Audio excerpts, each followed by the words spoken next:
ब्रह्मास्त्र 2 में रणवीर को करना होगा किस रहस्य का खुलासा? क्या फिल्म में अपनों के खिलाफ ही लड़नी पड़ेगी हमारे शिवा को जंग? स्वागत है आपका बॉलीवुड स्टूडियोज में। इस साल हमें बॉलीवुड इंडस्ट्री की तरफ से कई तोहफे मिलने वाले हैं। उनमें से ही एक है अयन मुखर्जी की Ranveer starrer super hero film Brahmastra. Karan Johar के धर्म प्रोडक्शंस के बैनर तले बन रही इस फिल्म में रणवीर कपूर के अलावा आलिया भट्ट, अमिताभ बच्चन, नागार्जुन अक्किनेनी, मौनी रॉय जैसे कई दिग्गज सितारे मौजूद हैं। वैसे तो फिल्म की अनाउंसमेंट काफ़ी समय पहले ही हो गई थी, लेकिन किसी न किसी वजह से ये फिल्म टलती गई। लेकिन आखिरकार खबरें आ रही है कि फिल्म इस साल के अंत तक में रिलीज कर दी जाएगी। इस फिल्म को लेकर लोगों की एक्साइटमेंट तो जग जाहिर है, लेकिन फैंस फिल्म के आने वाले पार्ट्स को लेकर भी उतने ही उत्साहित नजर आ रहे हैं। तो क्या आप भी उन जिज्ञासु फैंस में से एक है? तो आज के इस वीडियो में हम आपको ब्रह्मास्त्र ट्रायलॉजी की दूसरी फिल्म की एक्सपेक्टेड कहानी के बारे में बताएंगे।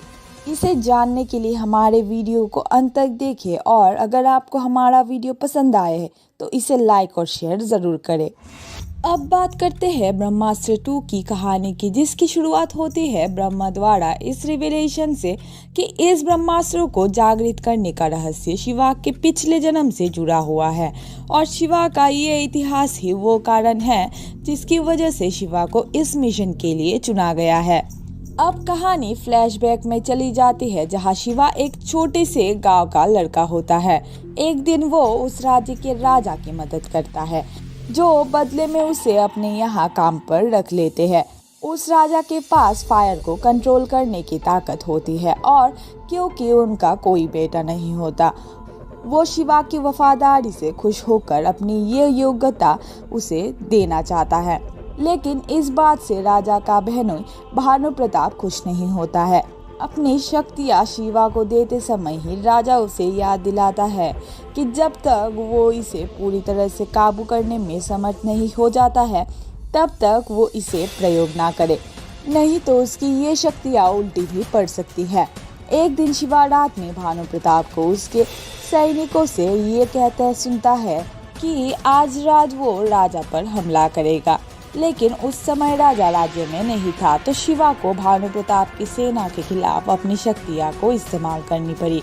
लेकिन वो नहीं जानता था कि ये भानु की चाल थी, जिसने राजा से कह रखा था कि शिवा विरोध करने वाला है। लेकिन जाहिर है राजा ने विश्वास नहीं किया था।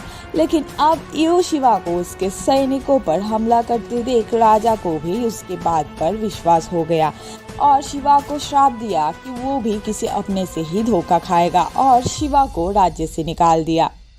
शिवा के जाने के कुछ समय बाद ही भानु ने साजिश करके राजा को मार दिया, जिससे क्रोध में आकर शिवा ने उसके खिलाफ युद्ध करके उसे हरा दिया। उस समय ही भानु ने कहा कि मैं तुम्हारा पीछा नहीं छोड़ूंगा और तुम मेरे बिना कभी भी अपनी शक्तियों पर विजय नहीं पा सकोगे। और इतना कहकर ही उसने आत्महत्या कर ली। इसके बाद ब्रह्मा ने कहानी कंप्लीट की, ये बताकर कि राजा की बहन के जिद पर राजा ने उसकी शक्तियों का कुछ हिस्सा भानु को भी दिया था और जब तक शिवा इस शक्ति को नहीं जीतेगा तब तक वो इस पावर को कंट्रोल नहीं कर पाएगा। और हैरानी की बात यह है कि शिवा जैसे ही भानु का भी पुनर्जन्म हुआ है और वो उसके अपनों में से ही कोई एक है जो कभी भी उसके पीठ पर वार कर सकता है। ये भी जरूरी नहीं है कि वो कोई लड़का ही हो।